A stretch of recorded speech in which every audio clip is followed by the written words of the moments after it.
Well, hello and good afternoon. Welcome to today's Adweek webinar. Customer lifetime value shapes the way a brand makes decisions.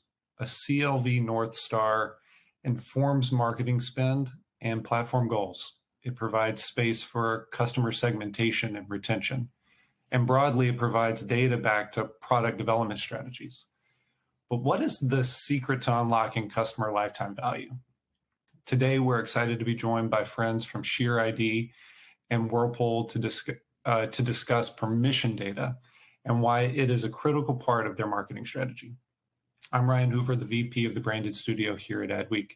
And we want to thank today's sponsor, SheerID, for making this discussion possible. Before we begin, let me do some housekeeping for our presentation today. Today's webinar presentation will run approximately 30 to 35 minutes, after which we should have time for audience Q&A. So if at any point you have a question for one of our speakers, just use the Q&A tool beneath the video window on your screen, and we'll get to as many questions as we can after the end of the presentation. Also, it's not too late to invite your colleagues to join us today. About 15 minutes ago, you likely received a final reminder email from us. In there, there's a link to the webinar registration page that you can share with your colleagues. There's still plenty of time for them to join us. But if they can't, or if you'd like to revisit our discussion at a later date, today's webinar is being recorded. The on-demand version will be available to all registrants via link, which will be provided later today in your email. And if you'd like a PDF of today's slide deck, you'll find that in the event resources area beneath the window on your screen. As always, if you enjoyed today's webinar, definitely check out our full slate of webinars at adweek.com/webinars. Now, for today's speakers, we're happy to be joined by Rebecca Grimes, the Chief Revenue Officer at SheerID, Chris Oliveira, who's Product Marketing Manager at SheerID, and Patrick Debkowski, a Senior Manager of D2C Merchandising at Whirlpool. I'm going to let them introduce themselves. So Chris, take it away. Sure. Thank you so much, Ryan. I appreciate it. Well, thank you everybody for joining us today. The topic of today, kind of Ryan alluded to this already, is the power of permission, the power of permission data when it comes to this becoming the secret of unlocking customer lifetime value, right? And I think a lot of times we have these conversations that are very timely, and I don't think this could be a more timely discussion. Literally today, right? We're talking about the uncertainty when it comes to the macroeconomics of things and how important it is to create relationships, direct relationships with consumers so they choose your brand time and time again. So let's jump into a quick round of introductions for us three, and then we'll get into the topic today. So like Ryan said, my name is Chris Oliveira, Senior Product Marketing Manager here at SheerID. Been here for about 4 years or so in sunny Fort Lauderdale, Florida. And I love this topic. I love understanding the needs, challenges, and successes of our customers, and understanding our customers' customers as well, so we can serve our customers better. So Rebecca, I'll turn it over to you. Hi, everyone. Rebecca Grimes. I'm the Chief Revenue Officer at SheerID, and I oversee all of our customer-facing teams. I have been here a little under a year, and I'm really excited to talk about this topic today. This is one that is very near and dear to my heart. I've spent the last 15 plus years working alongside some of the world's most admired brands. This is my second time working with Whirlpool, and really excited to start this discussion today. Hey guys, I'll jump in. My name is Pat Debkowski. I'm the Senior Merchandising Manager at Whirlpool Corporation for our D2C business. So you may or may not know, Whirlpool owns, of course, the Whirlpool brand, KitchenAid, Maytag, Amana, Jenn-Air, and others. And so my responsibility is leading our D2C team, helping sell our products directly to our consumers. With that, loyalty is one of the arms that I lead, and one of the focuses of today's conversation. Awesome. Thank you guys for joining us today. So before we jump into increasing lifetime value with data, we need to define a couple of things, right? You might have heard us say permission data. What does that mean? Maybe a lot of you haven't heard that term. So let's define that before we go into some best practices of how to leverage this type of data. So a quick definition here: permission data is consumer data that brands collect and use with explicit consent, ensuring a transparent value exchange where consumers clearly understand how their data will be used, and what they will receive in return. So let's expand on that a little bit. Rebecca, I'll turn the first question over to you. What is permission data besides beyond this definition, and how does it differ from other types of consumer data? Thanks, Chris. One of the things that permission data clearly differentiates itself is around it emphasizes the importance of building those genuine connections with consumers because it's more crucial than ever. Factors like increased privacy regulations and shifting consumer expectations, and as Chris just mentioned, economic uncertainty are all reshaping the marketing landscape. Consumers are seeking out these brands who share similar values and are focused on building relationships and trust with their consumers. So now more than ever, brands have to do more to attract and retain customers, which means that brands and industry leaders need to move beyond just first or zero-party data to emphasize the consumer consent and control, leading to the adoption of the term permission data. So permission data is any data that a consumer willingly and knowingly shares with a brand. This consent can be given explicitly, such as through an opt-in form, or implicitly through continued engagement with the brand's content and services. By focusing on building trust and transparency, brands can navigate the challenges that sit in front of us and create lasting relationships with their audience. Nice. Okay, great. And so why do you think permission data is considered like the gold standard when it comes to consumer insights? Yeah, so let's start by breaking down these data types and then look at the pros and cons of each one. So this chart provides a clear overview, and I'll walk you through each category. First up, we have third-party data. Third-party data is collected without direct consumer involvement and is less reliable due to privacy regulations. For example, purchasing a list of email addresses from an external provider based on specific attributes is acquiring third-party data. As you can see, the pros are that it is quick to acquire and scale, it offers broad reach, and this might seem appealing initially. However, the cons are significant. This marketing approach suffers from low accuracy and is heavily restricted due to increasing privacy regulations. And most importantly, it often reduces consumer trust. In today's market, where trust is paramount, relying heavily on third-party data can be detrimental. As a consumer, I am bombarded, as I'm sure many of you as marketers are, with emails daily from companies that I don't have any relationship with. And that immediately leads me to not only unsubscribe, but potentially avoid that brand altogether. Next, we have traditional first-party data. The pros here that it is collected directly from consumers, and it's more reliable than third-party data. This is the data you've gathered from your own website or interactions. However, the cons are crucial to consider as well. This data is often passively collected without explicit consumer consent. This means customers might not be fully aware how their data is being used. Furthermore, it might not comply with future privacy regulations, and as regulations tighten, this type of data collecting is becoming increasingly risky. Building consumer trust with first-party data happens when consumers opt into its use. Prompting a consumer to accept cookies when visiting your website may appear to be consumer consent, but when somebody actively raises their hands by checking a box to receive content from your brand, they are then actively opting in and giving you permission for that data to be used for marketing purposes. And let's keep in mind that consumers remember their very first interaction that they have with your brand. So leaning into creating a transparent and trusting relationship is critical from the moment they begin to engage, and then reinforce through ongoing interactions that will drive increased customer lifetime value and purchase frequency, the golden standard that we are all after.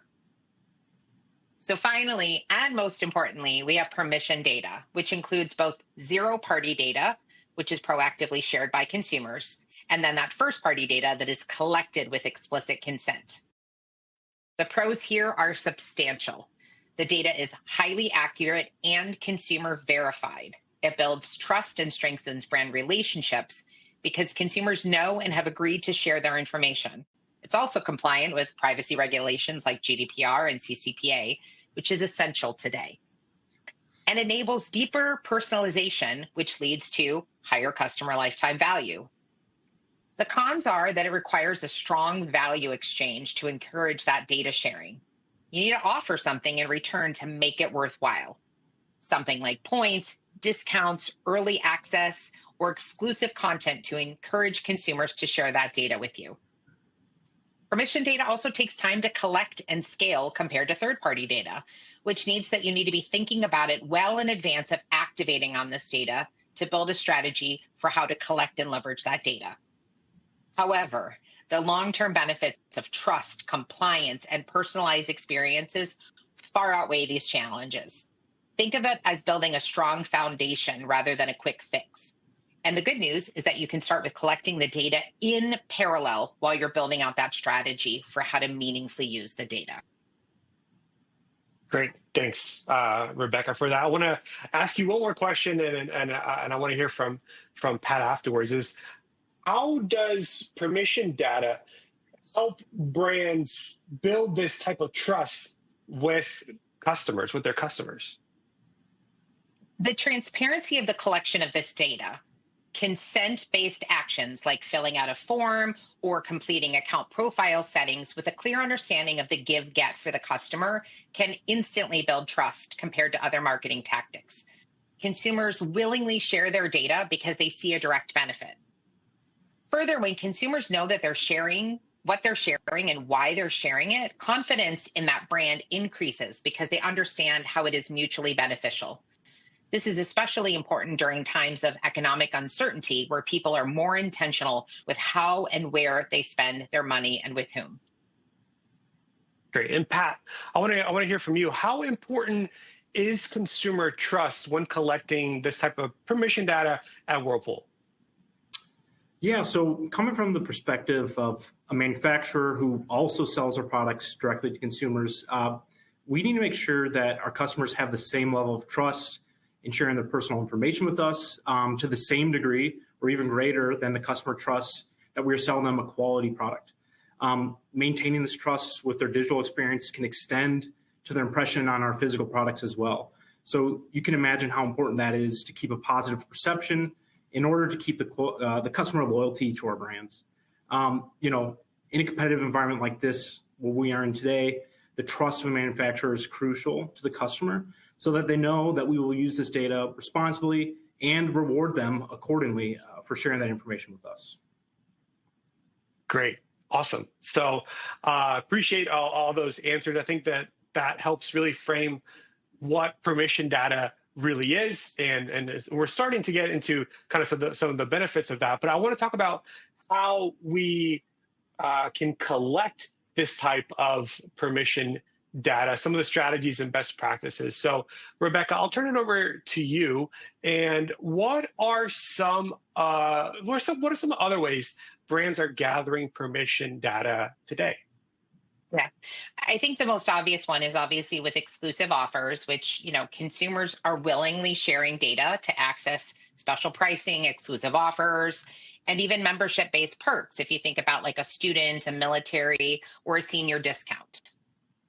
There are also other ways that aren't necessarily offer driven. So in brand experiences, so brands can collect data through customized quizzes, preference centers, and interactive tools that tailor recommendations based on customer input.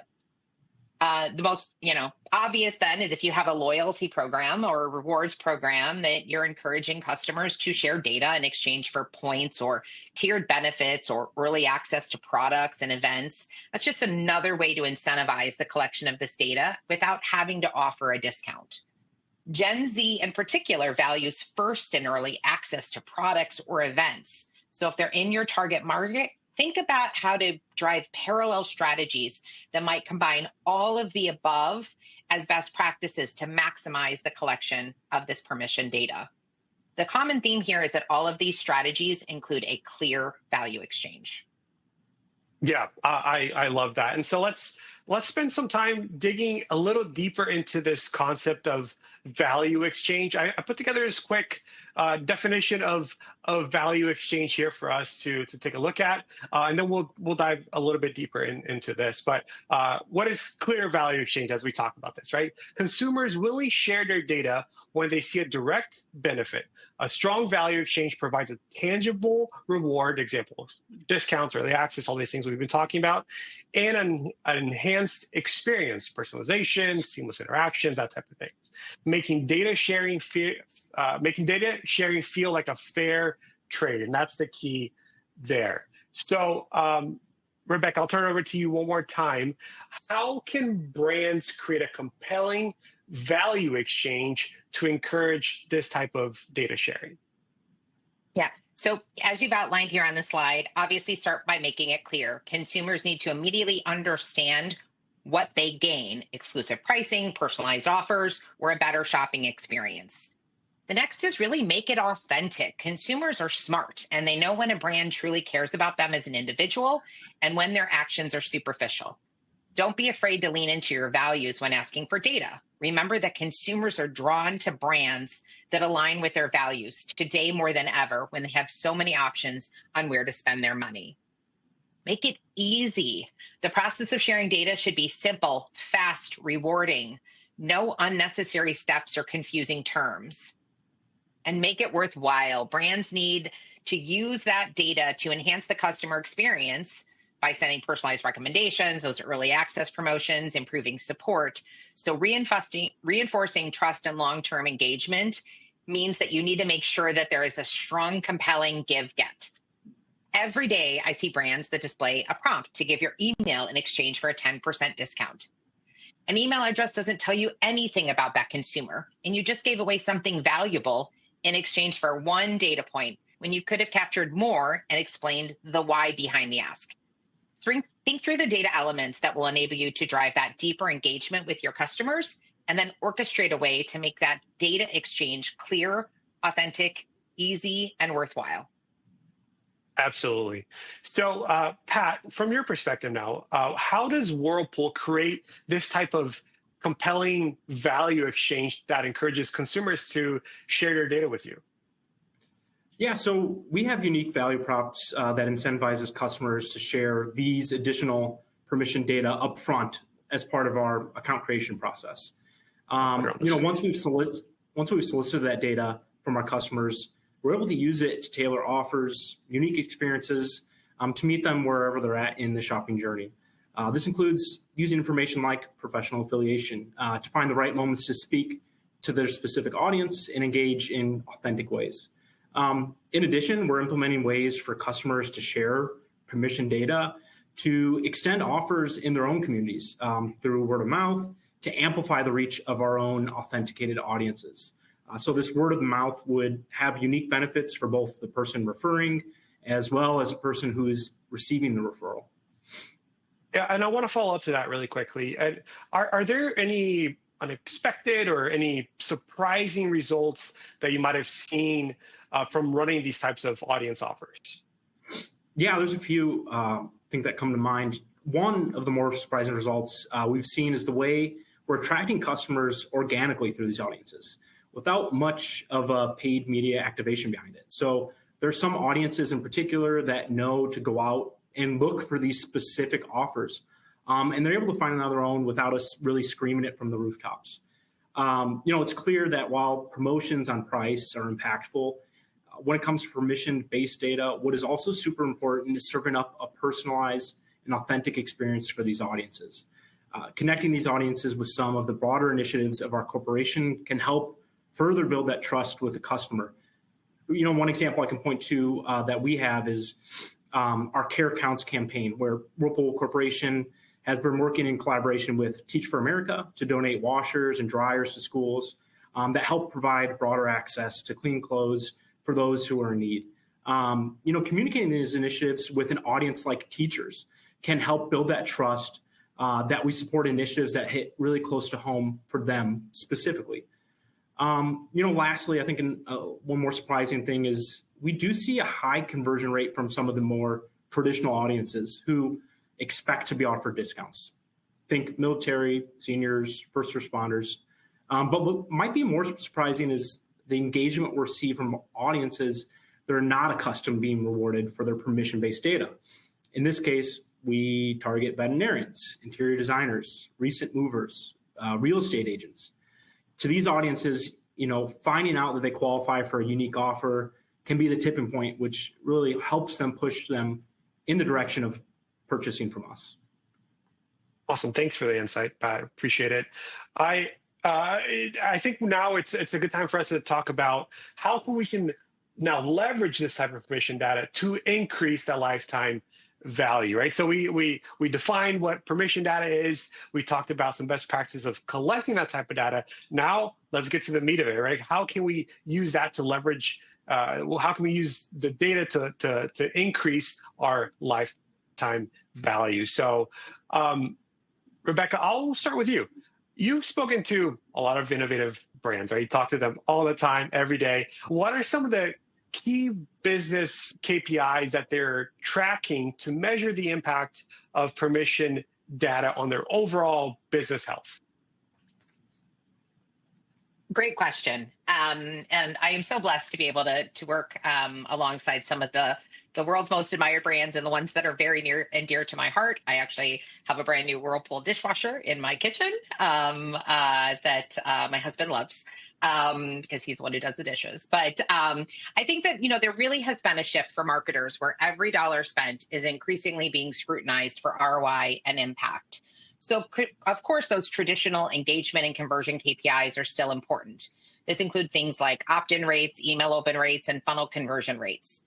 These metrics tell us whether customers are seeing value in sharing their data. If the opt-in rates are high, that means you're offering a compelling reason for customers to share their information. And if email open rates and conversion rates are strong, it indicates that the personalized experiences you are delivering with that data are resonating. New to file customers, so first-time customers, is another critical KPI for brands, along with win-back KPIs, so re-engaging those customers who haven't purchased from the brand in 18, 24 months. We are also seeing a lot of analysis on customer lifetime value, the topic of today's webinar. And that's being broken down further by specific cohorts of channels of acquisition, audience attributes, and more. So understanding customer lifetime value really involves looking at repeat purchases, average order value, frequency of purchase, and overall customer retention. Permission data enables you to lean on purpose-driven marketing by leveraging the data you collect to curate at-scale content that will resonate with each individual consumer. And so when you get this right, you will find specific cohorts that are outperforming historical CLV levels. And when you know what your customers want and need, you can provide them with much more value, which keeps them coming back. And when you get this wrong, it can actually turn customers away from you. And I'm going to share a bit of a story. I recall when I became a first-time mom, I had registered at several different retailers. Because of that, they knew my expected due date, the gender of my baby, and the brands I was likely using, and so much more. And I recall one of my first nights as a new mom, scanning my phone in the middle of the night, probably with a screaming baby, and seeing a message from this retailer showcasing bicycles that were on sale. By contrast, in my same email inbox, I had another retailer that I had registered with, and they had delivered this personalized message to me with helpful tips for first-time parents, some ideas for products that were not included in my registry, one of them being a swing that I immediately ordered from my phone at like 3 a.m. in the middle of the night and had delivered to my house the next day. That made all the difference to me for how I felt connected to that brand over the other brand, and they became my go-to for all of my needs. So for marketers that are living in the data and looking for those headwinds and tailwinds, those are the ones that are going to fail well, even in uncertain times, by really using the data to inform how they're leveraging not only permissioned data, but also that purpose-driven marketing to combine that for the exact experience that's going to connect with the consumer. Awesome. And so let's talk about loyalty just for a second. You alluded to this a little bit. I just want to expand on this a little bit more. But beyond repeat purchases, how are these brands that you talk to defining loyalty beyond, like I said, just the repeat purchases? What does that look like? Yeah, obviously, the example that I just shared is a great one. It's more than just someone buying from you and again, because I still shop regularly with that retailer. Brands that are thriving are recognizing the importance of emotional connection. So, those truly loyal customers are going to advocate for their brand. They're going to engage with your content and refer others. They're not just customers, they're brand ambassadors. And that kind of emotional connection is really built on trust and personalized experience, which permission data facilitates. So, going back to the example that I just shared, I was talking to one of my friends who was soon to be parent about my overwhelmingly positive experience. And that influenced their decision on where to register and then eventually spend their money. Loyalty can also be measured in examining engagement and interaction. So, metrics like time spent with the brand, participation in loyalty programs, response to personalized offers also show a much deeper level of commitment. It's about the quality of the interaction, not just the transaction. When a customer spends time exploring your content, participates in your loyalty program, discovers new products that you recommend, it signifies a strong and engaged relationship. Got it. Cool. Great. Thank you. That's a great answer. Pat, and what about you from your perspective at Whirlpool? How do you define loyalty beyond just the repeat purchases from customers? Yeah, repeat purchase is great. But in an industry like appliances where customers aren't frequently in the market, what is more important to us is that continued trust in the product, the brand, and engagement with us throughout the product ownership lifecycle. You could think of like a car. You don't buy a car very often, but when you do buy a car, you're doing deep research and likely you have a deep affinity already with a brand before you go make that purchase. As a result, we're tracking loyalty at a customer level as engagement throughout the life of their appliance, rewarding these customers for their needs in between purchases. Think of things like service, repairs, warranty, product education. We also have the opportunity to cross-sell consumable products that will help maintain and extend the life of their appliances. Think like water filters. You could have a subscription to that, where it's delivered to your home every 6 months. We sell appliance cleaners, accessories that go along with your appliance. These are all ways to keep that customer engaged in between the major appliance purchases and ultimately maximize the customer lifetime value. Great. Cool. Rebecca, I have one more question for you. We've talked about the importance of permission data, the KPIs to track, how brands are defining loyalty. Now let's talk about a crucial question. How can brands effectively leverage this data to maximize customer lifetime value?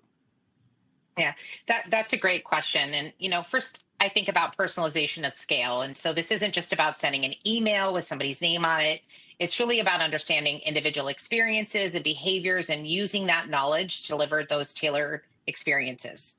With permission data, you can offer exclusive offers, relevant product recommendations, content that speaks directly to each customer, and actually still do that at scale.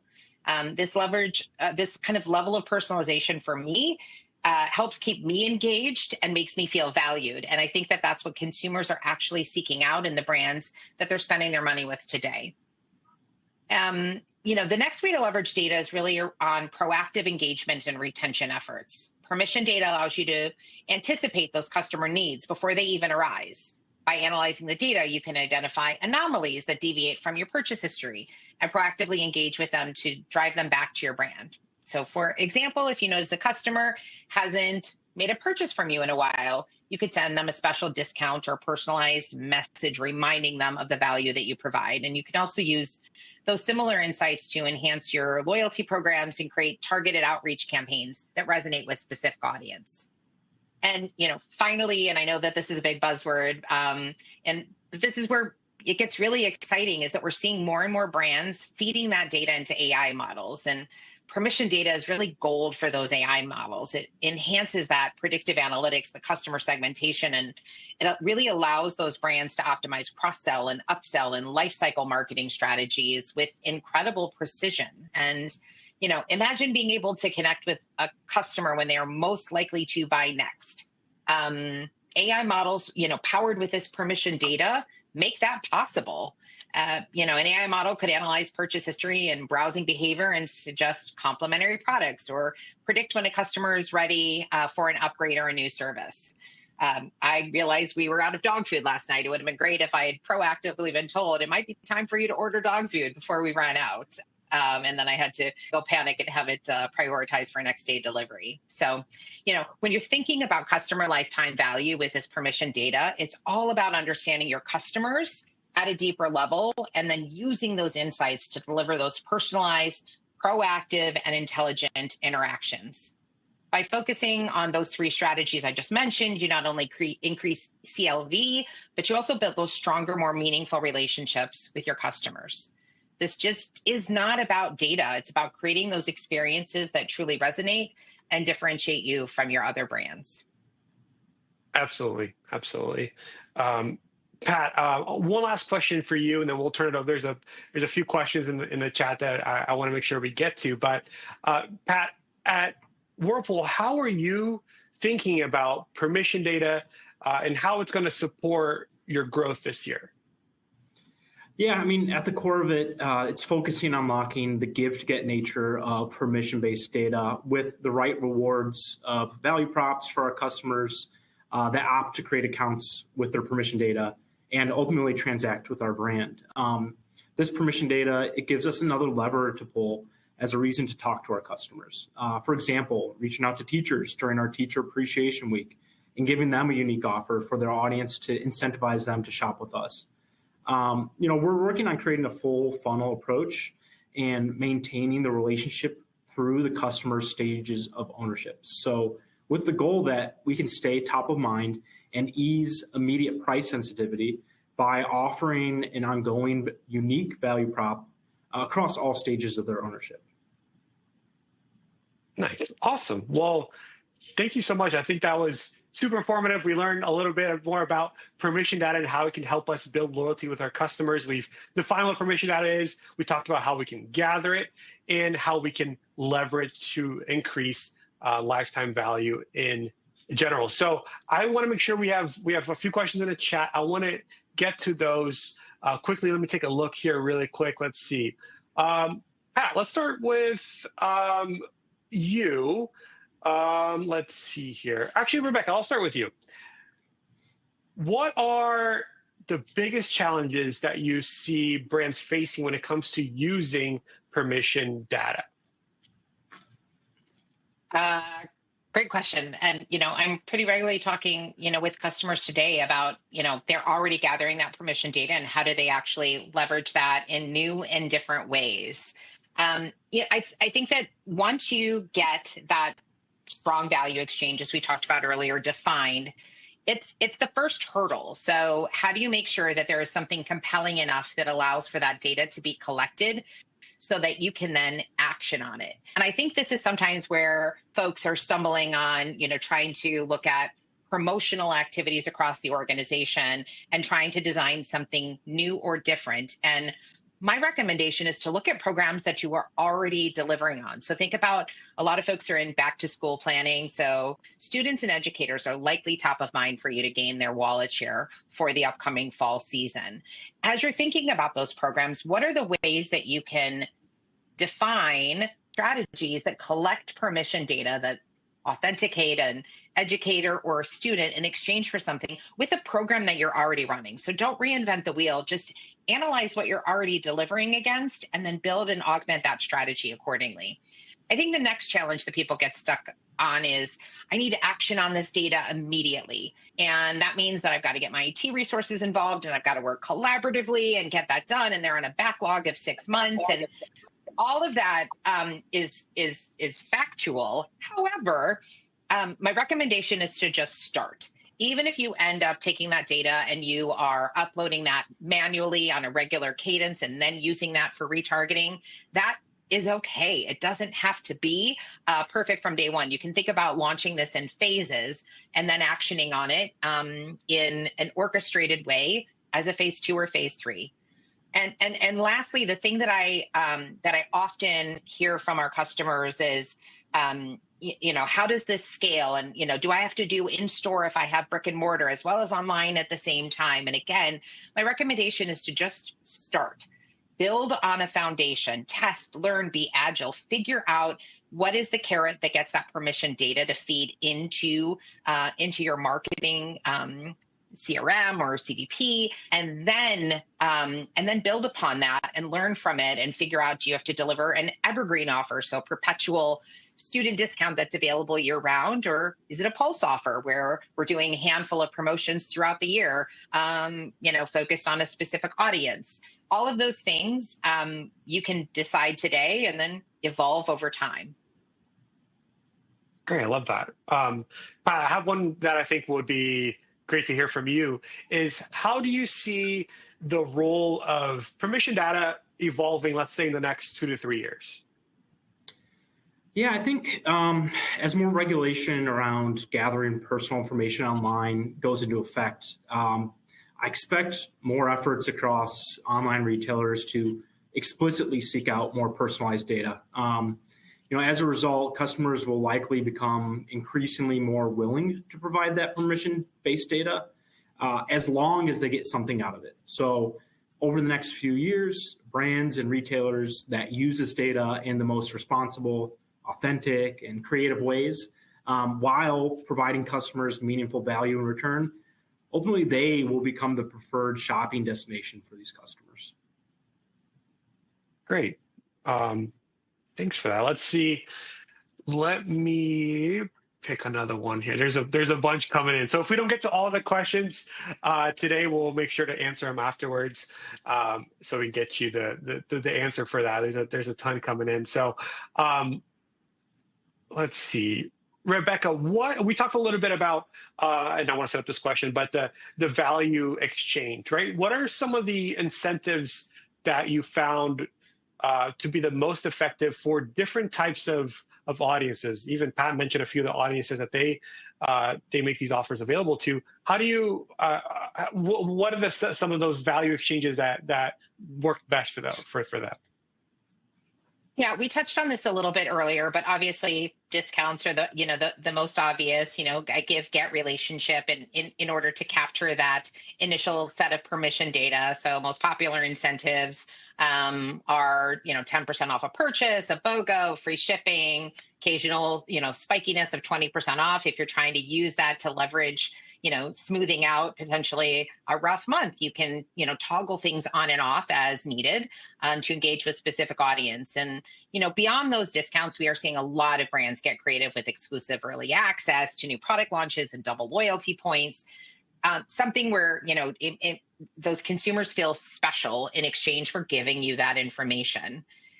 One other interesting strategy that we're seeing, and we actually just talked about this earlier today in a press release, is an increased prioritization on low-income audience engagement. And brands are leaning into these new incentives to attract consumers. That press release I mentioned, we recently launched a program with Albertsons, and they prioritize obviously engaging with programs like the Supplemental Nutrition Assistance Program, the SNAP program, where recipients receive a 50% off discount on their Fresh Pass program. And so they get a range of benefits and exclusive perks in exchange for shopping there. And, they share that information to qualify in a very simple and secure online process. And then that data is used by Albertsons to really deliver on that purpose-driven marketing that we talked about earlier.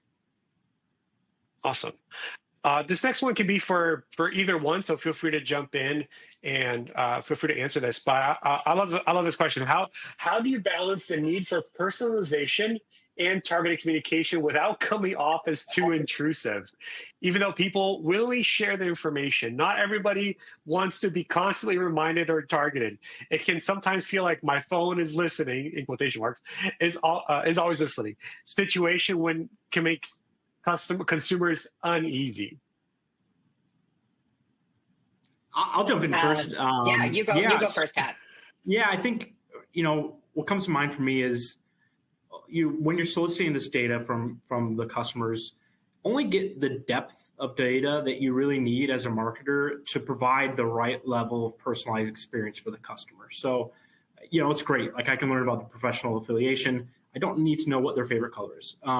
So just finding that right balance of information that you are gathering in the first place. I think if you're able to keep that amount of information acquired limited and focused on what is truly important, ultimately it will help reduce privacy concerns that might come from collecting irrelevant information. Yeah, great answer, Pat. And what comes to mind is that you can also progressively capture data. It doesn't all have to be on your very first interaction with that brand. And so when I'm interacting with a brand and they communicate the why and I feel seen, I'm more willing to align myself and share data and information with them as my journey goes with them. So again, be authentic, make it clear what that value exchange is, and remind them early and often what they get in exchange for that. Again, anticipating needs makes people's lives easier. So how to use that data to anticipate the next step, going back to the swing that I didn't have on my registry that I had delivered the next day. Like that was that brand engaging with me and being helpful. And so I'm willing to continue to give them more and more information when it makes my life easier and or saves me money. Absolutely. Again, another one for either one, but how do you tie, and then we talked a little bit about this, but maybe you can expand this a little bit more. How do you tie ROI to permission data? For me, it's pretty easy. I mean, the data speaks for itself. When we look at these audiences that provide the permission data versus those who do not, the metrics are very clear. These audiences outpace all the other audiences in metrics like conversion rate, in AOV. So we're able to quantify that actually with the data we have. And the investment's well worth it, at least from our side. Great. And I want to get to one more question here, especially when it comes to ROIs, KPIs, like getting that cross-functional buy-in. The question is, how do you approach educating leadership or a cross-functional team about the value of permission data, getting people's buy-in to see that this is really valuable, we should be investing in something like this? Yeah, like I said about data, I mean, it is really clear when you look at it. When we have our business performance reviews over a given time period, we drill down to the audience level. We're able to delineate between those who have given us permission data and those who have not. And the data is dramatic enough where it's really hard to ignore the value. So having those data points for our senior leadership in those business reviews, it's super clear, and they're able to see the value immediately. Working with cross-functional partners, we did a kickoff earlier this year to educate our broader D2C team on all of our loyalty initiatives. For those people who are seeing the data for the first time, it was pretty eye-opening. We were able to get some additional support coming out of that kickoff that really wasn't there before by simply demonstrating the value of these customers and framing it in the context of how it can help some of our cross-functional partners in their work streams and ultimately make their lives easier. So yeah, I think those are the two ways how we kind of communicate with leadership, and then how I've worked with cross-functional partners for them to see the value here. Great. All right, let's do one more question. And I know we didn't get to everybody's. There's a ton of questions in here, but we'll do our best to reach out and get those questions answered for you. But can you share some strategies? Maybe Rebecca, if you could answer this from the conversations that you have with brands, is can you share some strategies where the main aim is to drive consumers back to the brand when the consumer has been lost to the competitor but was a prior customer? How deep should the effort be given? How consumer preferences are hard to pivot, given that consumer preferences are hard to pivot? Maybe how can we do that with using the data, right? Yeah. I think I think this is something that a lot of brands are trying to figure out right now. There is so much consumer choice in how and where they spend their dollars. And so, re-engagement or win back strategies, especially, when you had a highly engaged consumer and they left. My recommendation is to go build lookalike models to look at what permission data that you have on that consumer, compare that to the buying habits of other similar consumers that are behaving as a cohort similar to you, to what you want, this other consumer to behave like, and figure out again that very compelling value exchange that pulls them back into your funnel. And for different consumer segments, it's going to look different. And that's where really mining the data and building out audience driven, purpose driven marketing activities based on what outcome you're trying to deliver. So new to file, this is what my strategy is going to be to deploy against that. I want to get returning customers who haven't shopped with us in the last 18 to 24 months. What is the offer or the message or the reinforced value or the I know who you are, and these are our values and we align? How do you pull them back into your funnel? Those are all very bespoke strategies that while they might have similarities, you have other consumers that are behaving that way that you want this other cohort to behave. So leverage that intelligence and that data and deploy it and test and learn and be agile. And I'm confident that the data resides, the answers reside somewhere in your data on how to pull those levers. I love that answer, Rebecca, because it actually answers another question I saw on the chat regarding how can we use permission data to improve the pre-purchase experience. So I think creating these lookalike models using good data is one of the best ways that you can improve that pre-purchase experience or get more people at the top of the funnel. So thank you so much for that. I appreciate it. Absolutely. Well, thank you to our speakers and to our sponsor, Share ID, for this. This was a wonderful conversation. And to everyone who asked a question, Chris noted this, but if we didn't get to one of your questions, those will be provided back to the people here on this call so that they can respond directly to you. Some final reminders from Adweek before we go. Make sure you download the slides from the event resources tab and check your email for the on-demand recording later today.